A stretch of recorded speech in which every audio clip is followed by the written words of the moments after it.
progressiste populaire. La culture n'est pas périphérique, elle est centrale. Elle est politique au sens noble du terme. Elle est un levier de transformation structurelle de l'économie nationale et un rempart contre l'aliénation culturelle, d'où le choix de ce thème, comment repenser la gestion collective à l'ère de l'intelligence artificielle. Distingués invités, depuis l'aube de l'humanité, la danse, la musique, la littérature, les arts plastiques et l'ensemble des expressions artistiques traduisent les émotions, les luttes, l'imaginaire et l'âme des peuples.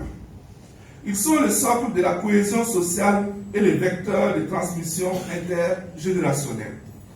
Aujourd'hui, l'intelligence artificielle bouleverse profondément les modes de création, de diffusion et d'exploitation des œuvres.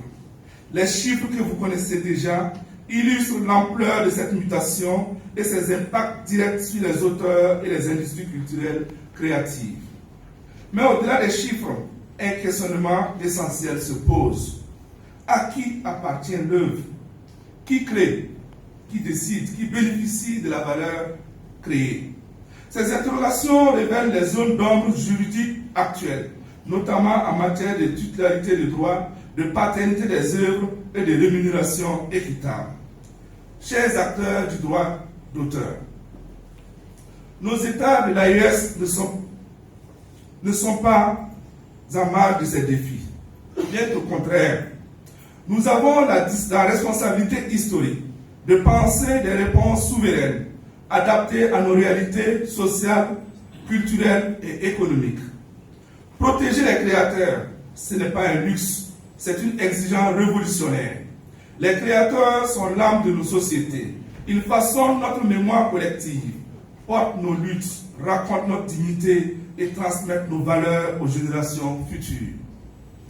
Défendre leurs droits, c'est préserver notre identité, consolider notre souveraineté culturelle et garantir la pérennité de nos traditions.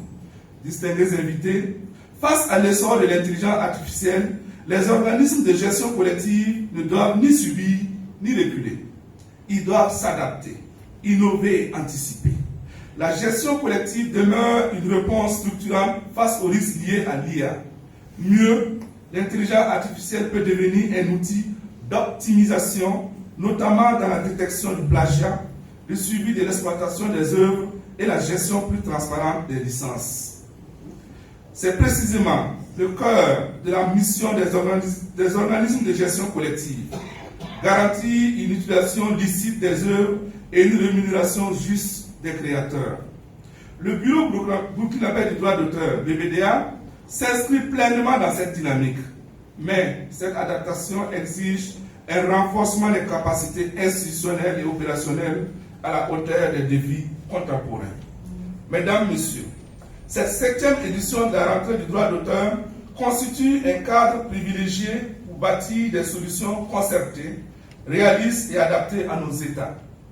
La communication inaugurale et le panel annoncé doivent permettre de poser les bases d'une gouvernance moderne, souveraine et équitable du droit d'auteur.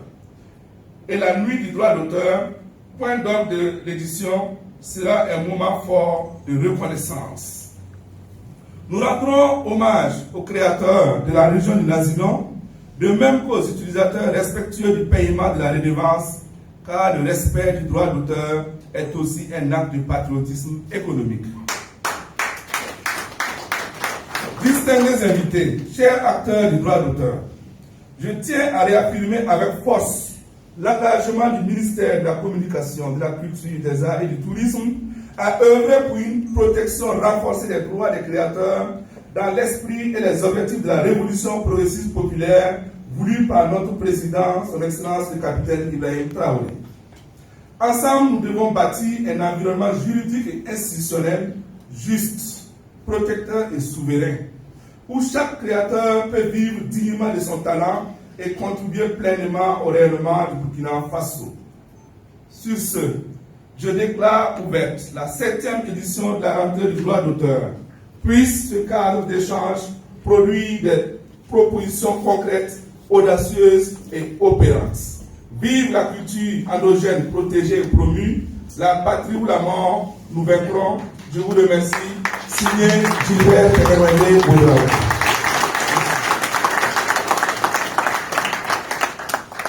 Voilà, donc c'était là le discours d'ouverture. Et Bamri Kakwega, monsieur le ministre Yulinga, n'a de non pour sortir sur la barca. Au pouce à Navakiba, la Romika, Nanamas Franki, Libanson Sake, Nadia Kane, docteur Zune Toume, censé la taxi. Au pouce à Tentor Damba, autorité d'Amba Franki, madame le gouverneur et monsieur le commissaire, et l'Ingo France, lui, c'est Toro, tu tournes dans Toro Yiwa. Au pouce à Niger, dans ce Soka. Nan wili ti tonne bamba ka ne meli de bagumba yemri ti na taban tume ton do mi ga kuma ne minga la ble ko wa men na so ton ngese haya sin kerne dunna tum na ko be kanuma ko yinti se ga zin taxi wili gam ti sa ka taxi masibe da sun be tum ton pla ko masawa anawa ti tan ti ton men don se ga me ti ton yi kan ka kebi sana yile ti ton do mi kala men be na yile ti ton ya Abraham son baton ni bumi ni ngawa bi ton to kada ket ya swaha ya yila ya bana ne zupo nongo ki ya ro mi pudefa bi ton kada ya renda ti ban wili ti ban ministre ni nga sinketa ro mi ka yenna ba mi si kame ya ket na son rende ne ba fa gili la ba ka